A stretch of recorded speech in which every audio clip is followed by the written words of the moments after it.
Hello, thank you so much for coming back. This is part of a video collaboration. I'm working with LPS Kawaii Crafter, and I will be providing a link to her video once it's up, and I'll be providing a link to her channel in the description box. She's going to be doing apples, and I'm going to be doing Granny Smith apples, caramel apples. Now also, caramel apple was suggested by Edward Salcedo. So, Edward, I'm going to need to contact you through the back side of YouTube and get your address so you can get a caramel apple charm. So, here we go. This is actually going to be one color of polymer clay, white. I do a lot of my fruits actually in white, and then I hand paint them with the pastel dust after. Even the stick is white, so we'll start with the stick because you have to do that first. But I'm hoping this won't be too long. I haven't even conditioned the clay yet, but I was wanting to get this up for you guys. So to make the stick, you condition and roll out some white in a snake. And this is going to be your caramel apple stick. What I do from here is I bake it straight in a pan, and then after it's finished baking, I actually cut the stick into pieces, and those pieces become my caramel apple sticks. So the second part is the actual apple itself. I'm going to start conditioning this real quick, and I'll show you how I form my apples. So I do about 11, well, I've done about 11 varieties of apples. I think 7 is my normal apple collection, and there's so many cool different apples out there. Viking apples are very pretty. Black Arkansas apples are pretty. Duchess apples are gorgeous. Jazz apples I also do. This one is Granny Smith. I thought it looks nice against the candy apple, a red background, and for the caramel apple. So I think that's conditioned enough. So I start with a circle. I'm going to make that a little bit smaller, and I roll it in a ball in my hands until there's no more lines. I'm not really too worried about lint this time. I already have quite a few caramel apples, but I'm just doing this to show you guys. Since you're working with white, you will want to clean your hands first. To start shaping it, I have the ball in between an index finger and thumb, and I use my index and thumb on the other hand to twist the bottom. And this gives you the nice rounded shoulders of the top of the apple and a narrower base. And something that's cool is if you look up apple varieties, there's short squatty apples, there's tall apples, there's ones that are more top heavy, there's others that are very rounded. The Granny Smith, I'm making it an elongated apple, and I make it a little extra narrow on the bottom since we're going to want the caramel to look pretty on it. So there's that part.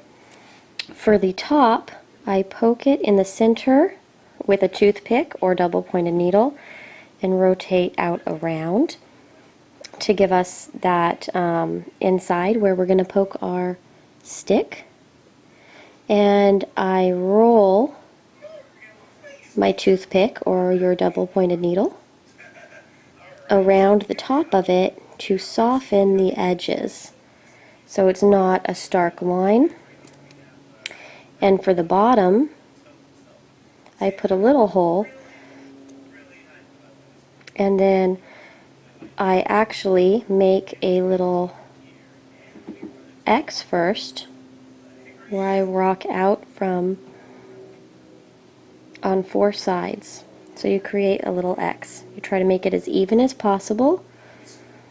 It's a little prettier than with a double-pointed needle, and I rock out, and then I do smaller portions from the center And these ones I don't take all the way to the outside edge. So that's the bottom of our apple. And you see how it comes up a little bit on the bottom. And with a caramel apple, this isn't as important because you're covering it in caramel anyway, but this is how I shape my apples. So there is our apple. Now to get the Granny Smith color, I'm going to shave off some yellow ochre. And I'm going to shave off like a kind of a lime green. And even a little bit of a darker green. I'm going to take a brush and I'm going to coat it in the yellow ochre first. And you may or may not want to coat the whole thing in the yellow ochre. I make sure to have a very strong presence of the yellow at least on one side and extend it down. This is to help the blush. A lot of times in the fruits, like if I was to work in pastels, I'd probably do the darker colors first and then I'd add the highlighted colors. But in the case of polymer clay, I add the light colors first, which is where the highlights would be, and then I add the darker colors around later. So from here, as you can see, I have, it's still pretty white there, and on the other side it has that nice rich yellow ochre color. Then I'm going to use the lime color, and I'll leave just a tiny bit of it yellow.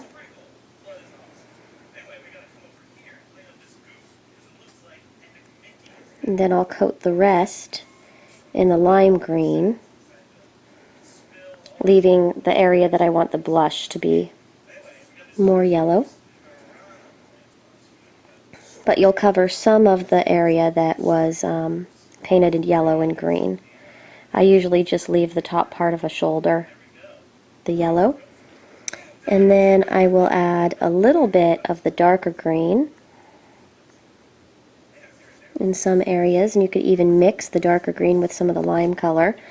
I'm starting to run out here. Didn't shave off quite enough. Most of the time when my pastels bake, they bake a little bit paler in color than they paint on. So here we go. Here's my Granny Smith. And I put some in the center. So almost ready to bake. What I'm going to do is I will just make sure that this has remained nice and open. I will take my stick, dip it in a little bit of TLS, and I will put it in my caramel apple. Try to get it straight as possible. And then you are ready to bake your apple. Now if you're wanting to do just an apple, like a Granny Smith apple, instead you would put a little tiny brown stem in and you would bake it. And then I do like to varnish it. I varnish it in a gloss, but for more realism you would probably want to gloss it in more of a satin. Now from there I bake the apple. Like I said, I'm only making it for the tutorial, so I'm not going to bake it this time. I'm going to just show you how to do the caramel sauce. Here is some Sculpey, it's the TLS, the translucent liquid Sculpey. And you can use Pearl X or powdered food coloring for this. I use a mixture of Old Gold, but it's just any golden color, and then Spiced Pumpkin, and these are powdered food colorings. I use them because they have just a little bit of shimmer, and I actually like that shimmer. If you didn't want shimmer, you can use the pastels, but just be warned that when you use pastels, the dust doesn't fully incorporate into the TLS for a while. So you will have to mix, mix, mix, mix, and you still might get some. But as you can see, I'm going along. I like adding that little bit of gold. It has a little bit more shimmer to it. And I like the caramel apples not to be, let's see, I like them to have more of a caramely look, and that requires a little bit of a translucence. So it's a little bit richer at the bottom, where it pooled when we cook it, and it's very pale where you see some of the color through. I just thought that looked a little bit more realistic as far as like home dipped caramel apples. I'm just about done mixing. Now for this, I use a pan to put my apple on. Most of the time I bake on paper, because if you bake on a lot of surfaces like glass, sometimes metal, you could get a little bit of a shiny look on the bottom. If I'm cooking anything with a liquid clay, I don't want the paper to peel off and be stuck to the liquid clay. So what I'm going to do here is grab my toothpick, put some of that TLS mixture we just made on, and then I will start painting it around the caramel apple. Now if you baked yours first, you should have no problem holding it by the stick as you paint it on. But I just kind of roll it on.